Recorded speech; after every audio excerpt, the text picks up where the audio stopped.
Welcome to the REALL Academy, brought to you each Saturday at 10:30 a.m. Eastern Standard Time by the leadership doctors, Dr. Sheka Houston and Dr. Tammy Taylor, best-selling authors, consultants, and speakers of Create and Educate LLC. Create and Educate LLC is an educational consultant and literary firm that provides professional development to schools and community.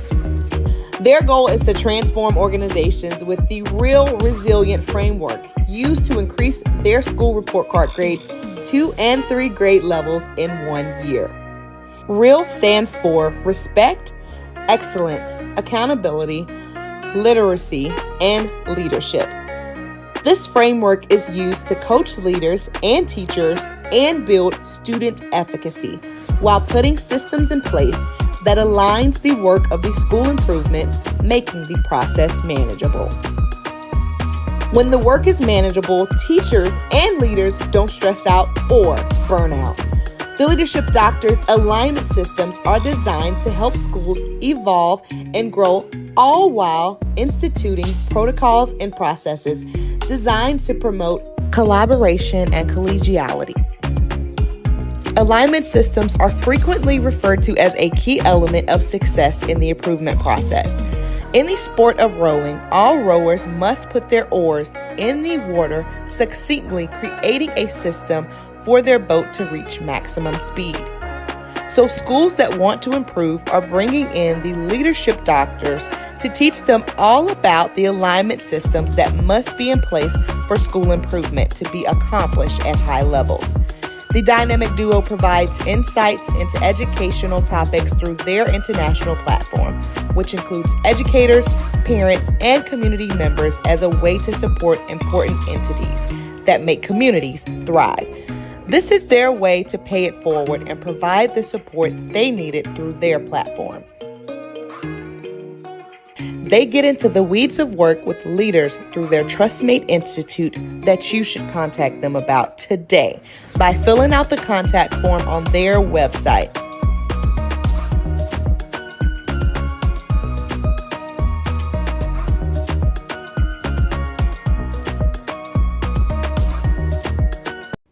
Welcome to the REALL Academy, brought to you each Saturday at 10:30 a.m. Eastern Standard Time by the leadership doctors, Dr. Sheka Houston and Dr. Tammy Taylor, best-selling authors, consultants, and speakers of Create and Educate LLC. Create and Educate LLC is an educational consultant and literary firm that provides professional development to schools and community.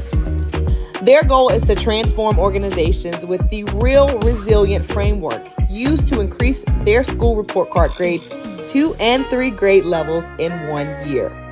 REALL stands for Respect, Excellence, Accountability, Literacy, and Leadership. This framework is used to coach leaders and teachers and build student efficacy while putting systems in place that aligns the work of the school improvement, making the process manageable. When the work is manageable, teachers and leaders don't stress out or burn out. The Leadership Doctors alignment systems are designed to help schools evolve and grow, all while instituting protocols and processes designed to promote collaboration and collegiality. Alignment systems are frequently referred to as a key element of success in the improvement process. In the sport of rowing, all rowers must put their oars in the water succinctly, creating a system for their boat to reach maximum speed. So schools that want to improve are bringing in the leadership doctors to teach them all about the alignment systems that must be in place for school improvement to be accomplished at high levels.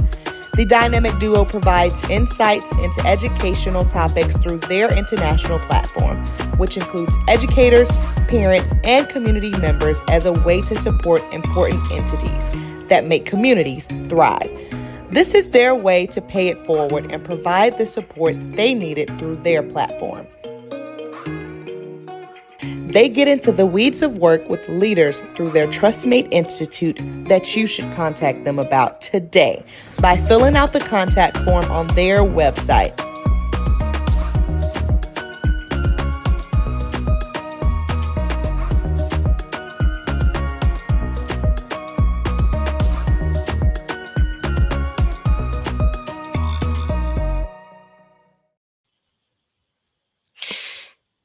Happy Saturday, everyone. Welcome to episode 130 of the REALL Academy with your very own leadership doctors, HERS, by Create and Educate, home of the Resilience Framework. I am Dr. Sheka Houston. Good morning, everyone. And I am Dr. Tammy Taylor. Good morning. Good morning, Sheka. Good morning, Tammy. And we're going to say good morning to everyone joining us. Good morning, Miss Truesdale from Atlanta. Good to see you. Good morning, Principal Davis out in Las Vegas. Good morning, Josh Tovar out in Texas. Buenos dias. Fantastic four member. Good morning. Good morning, Principal Hurt. Did a great job this morning as usual. Always. Good morning, Jasmine out on the West Coast. Principal Jasmine Harris. Good morning, Kenya Williams out in Oklahoma City. Melissa Jones Chunu, good morning. Good morning, Miss Dot McKeever Jeter. Thank you for joining us. Good morning, Principal Kafele. I think you're back at home now. I know you've been traveling. We've been following you on Facebook. Thank you for joining us. Good morning. And Dr. Stacy Ann joining us from LinkedIn. Thank you for joining us. Miss Real Purposeful. Let's see. All right. Sarah Deborah Howard. Thank you for joining us, Sarah, principal up in Ohio. Thank you. Thank you all for joining us. And I think I see one more. Stacy Joy. Thank you for joining us. We appreciate you all. Let me get back to and I missed some of the skip some of them, Tammy, if you want to put them back up, some of the comments. Every week we ask you all to let us know how you did keeping it real during the week. Last week, I saw that Principal Sherrod Laws put in the comments that he kept it real by helping a student grow from 48% proficiency to 76% proficiency. So we want to Incredible. shout him out because that is Definitely. definitely keeping it real. And if this is your first time joining us, you may be saying, well, what does REAL stand for? We're glad you asked. REAL stands for respect, excellence, accountability, literacy, and leadership. This is all part of our resilience framework that is helping us to improve schools and helping leaders find those gaps in their schools that they are improving, leaders that we're working with in our TrustMate Institute. Definitely. And if you're wondering what our backgrounds are, Shika and I, between the two of us, have over 48 years of experience. And that experience includes both district and building level leadership. We received the STEAM School of Excellence Award and the Palmetto Silver Award for growth. We both exited school improvement. And most recently, we were selected as 2023 Local Entrepreneur Accelerator Program winners, program that was sponsored by Wells Fargo and Truist Bank. And we are so super excited about that. Definitely. And right now, we are helping schools to increase achievement at the high school level, instituting MTSS, training teachers on literacy. This is at the elementary level as well, writing and small group instruction.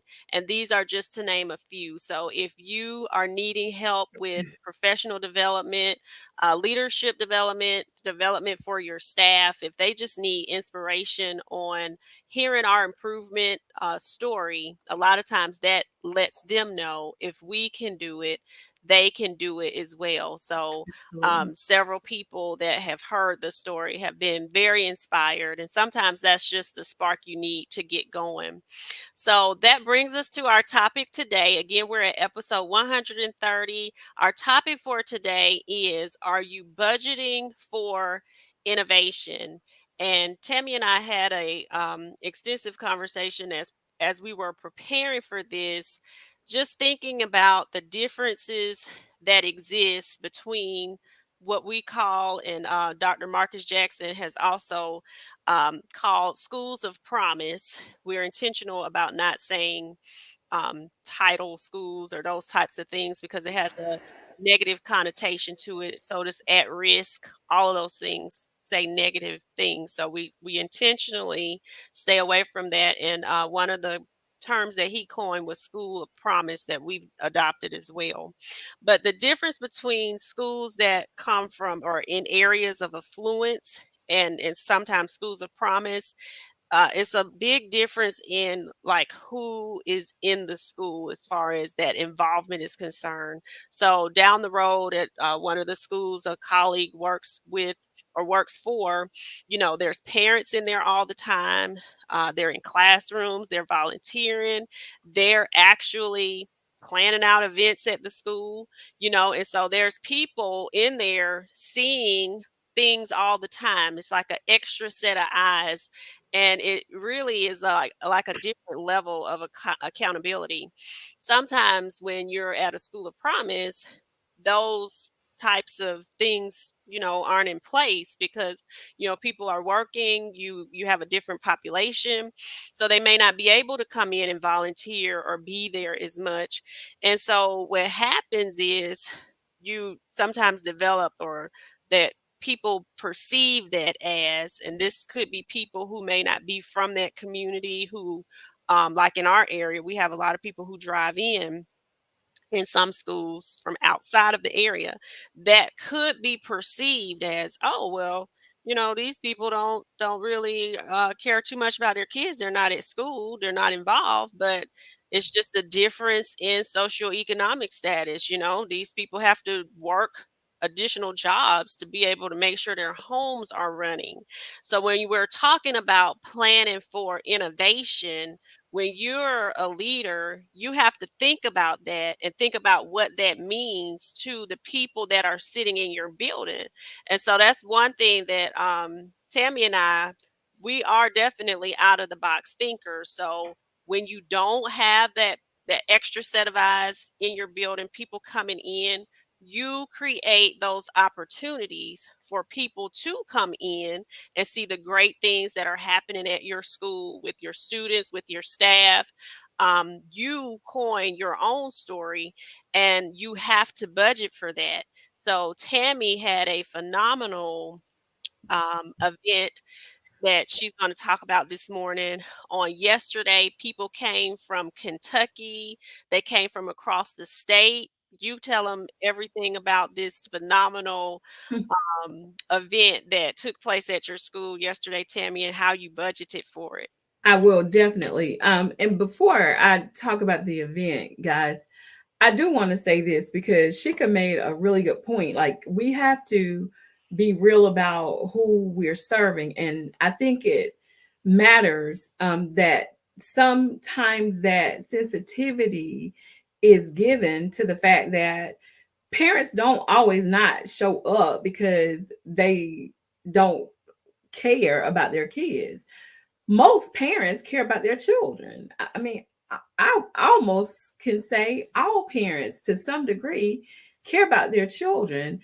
You have to understand where people are coming from though. And sometimes people are coming from a place of fear. They didn't have a good experience at school and they don't like to be around us Mhm. because when they were there, they were not made to feel like they belonged. And so they don't have much confidence in us as a system. So we have to create opportunities for families to feel like they belong and want to come in.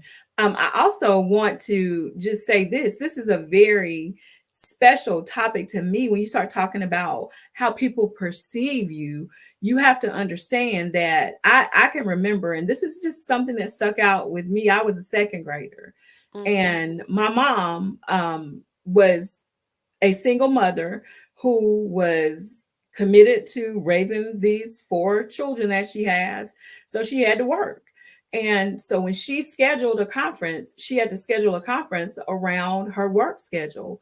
My teacher got sick, had to cancel the original conference when my mom had taken off to come. And she assigned her another day to be at a conference. She didn't ask her. She's told her, well, we'll make your conference up on, say, Friday. Well, my mom had to work Friday, so she didn't show for the conference because she couldn't. And my teacher just lumped me into the category with all the rest of these people who don't care about their kids, and had a conversation on the playground about it with a different teacher. So Mm-hmm. I say that to say we have to make sure that our teachers also understand we have to be sensitive to the needs that parents have and whatever their circumstances are.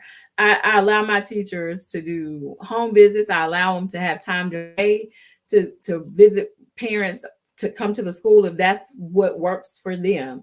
So just Mm-hmm. being mindful of that, I think, is something that is a special part of my own personal matriculation through school. And I just want to I'll say, go ahead, go Shika. ahead, Tammy. No, I was just gonna say on a brighter note, I'll talk about what Oh, happened I there. wanted to add to what you said because that what happens is we have educator bias or, Yes. professional bias. And I'm glad that we have varying backgrounds because I used to work in manufacturing and my mom worked in manufacturing. I grew up in a single parent home too.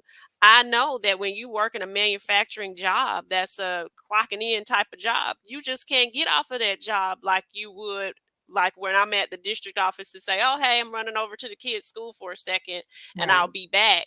Without It's a losing a point that right. takes away from your family's livelihood. Exactly. So it's a completely different culture. And if you don't know that, like you said, you're lumping people into a category that they don't fit into because you don't know what's happening at their specific type of industry job. So it's Mhm. important as a leader for you to have versatility in your background and in your thinking so that you know these nuances and you can coach your teachers on some of Right. that bias that we have. But go Yeah. ahead, Tammy. Tell them Thank about you. the great journey of Great Falls and the phenomenal Yes. job everybody did yesterday. So, as you all know, we have been on an incredible journey. We were a CSI school, and at the very bottom of the 5% of schools in our state. And I thankfully was able to have a staff of people who were as committed as I was to making sure that that was not our reality. We were going to get off that CSI list, and they were just as determined as I was. So God gave me a winning team.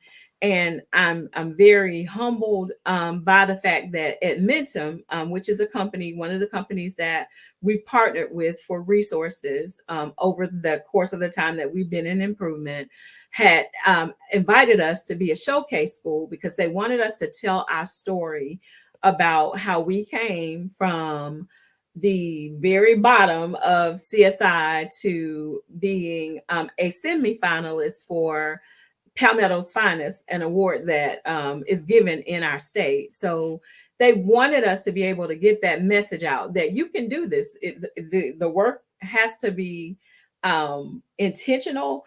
You have to really set aside all the buffoonery that comes with being in state sanctioned school improvement, but you can do this and you can embark on this journey if you embrace the school improvement process. So on Thursday, Edmonton sponsored a showcase at the school, and we were able to tell our story. We had educators there from North and South Carolina, Virginia, and even Kentucky. So a lot of people came to hear about the great things that are happening at our school, the amazing thing that our teachers are doing, the hard work that the students are actually working towards achieving the goals that are being set, that they're setting for themselves. Just a real spotlight for our community. So we were very, very pleased with the turnout, but I was also so proud of my team, humbled by the fact that the team could have done that. Just they did it completely without me. Just made Great Falls Elementary really look like the showcase school that it is. Honestly, that it's a great place. And so just wanted to talk about how we plan for those kinds of things. You have, like I said, I have to invest in the team. You have to plan for the things that you're going to do. And for me, the main portion of the event was sponsored by Adminum, but all of the hospitality that goes into hosting an event and all of the things that we have to do to make this a space where people feel like they can connect with what's going on was left up to us. So the budgeting comes from making sure that you have funds that you've set aside to do the kinds of things that need to be done. It was an incredible event. We got lots of very positive feedback. You see, our superintendent opened us up. It was a really um, honorable experience for me and very humbling because, as I said, I know that it was the team that brought us, God led us through the process, and it was the team who did that work. I'm sure they appreciate my leadership just like I appreciate them, but I could not have done the work without them. So, amazing event. And this is the kind of outside the box thing that Sheka is talking about. Like, we really do need to do the kinds of things that if the parents aren't coming to us, what you see right now is what we can put on Facebook to show to the parents about how this happened. And they can take pride in the fact that their children are at a showcase type of school. Most definitely, Tammy. And if you're interested, Tammy School will host two additional events that we will put the links up when they're ready for you to bring teams in. Like she said, teams came from across the state, from Kentucky. And what it also does, because in our area, Tammy, we are in a rural area, but we're surrounded by two major metropolitan cities. So a lot of times, what people see in small is that it's not as good as big, and sometimes big is not always better, just more Mhm. places to hide things. So you know big is what it is, but small is also great as well, and sometimes you have to show people how Yes. great you are. So we are excited that you are able to do that, and people from around our county that may have a certain perception of a zip code can also see that greatness exists. That's exactly right. And I'm glad you said that because that was one of the things in the opening. I told them, I said, listen, you guys are in a very small space because we're tiny, but that's what makes us so quaint and unique. So just be patient with us as we navigate around everything that we have in here. But people did not mind. So you're Hmm. absolutely right. I think it's about what we have. Exactly. And when I was at the building level, this was something that I did. Our school won a STEAM School of Excellence Award. So we put on a STEAM on Halloween event. We invited people from around the county, our government officials, our state senator came, multiple people came, other teachers. So I'll just show you a little bit of this. This was our official little program there. We started off because we had the A in STEAM with What a Thriller. So our drama club did a little skit around Thriller and also a dance. The band played the Thriller music. Our what is that? Oh, our vision was given by some students. So it was a student led event, the band, the chorus, our dance team, drama team. And I didn't have all of these classes, but we had clubs that were able to do these things because my students were interested in this. And even though they wouldn't give me an FTE, it didn't stop me from having a club. So all of our staff, we dressed up as mad scientists to, play out the whole theme. I did have to pay for everyone's um, uh, event that they put on in their class, the STEAM activity for their particular grade level. So you can see them all listed here. We had robots, we had drones, we had students who created rafts for to make sure a certain amount of weight could go to the other side and still be stable. So this was the skit, and the drama club put that And they on. loved it. They loved it. They did. They did a phenomenal job. The dance club did a great job. Band learned that song specifically for the event. They were phenomenal. The chorus sang. So we started in the auditorium, and then we went out to the classrooms for everyone to be able to see the activities that were happening in the classrooms. And the biggest takeaway that the teachers had from this, because every class had someone coming to it. I arranged it that way for all of the teams to be able to visit every class so that children feel like, hey, people are coming to see what we're doing. You have to empower your children and your teachers when sometimes those Definitely. opportunities don't exist. So you have to budget and plan for that. So I used my funding to pay for all of those kits that they needed. This was a CSI murder scene investigation that they did. For their hands on activity. But the teachers noticed we had not one referral today. And I said, imagine that, and when the children's hands are moving and their minds are working, they don't have time to come up with foolishness or mischief to get into because they're engaged in learning. So, I took that opportunity to say, when we build things that the children enjoy, that they are engaged with, that they see value with, that is relevant to them, we will keep their attention. So Definitely. we wanted to share that.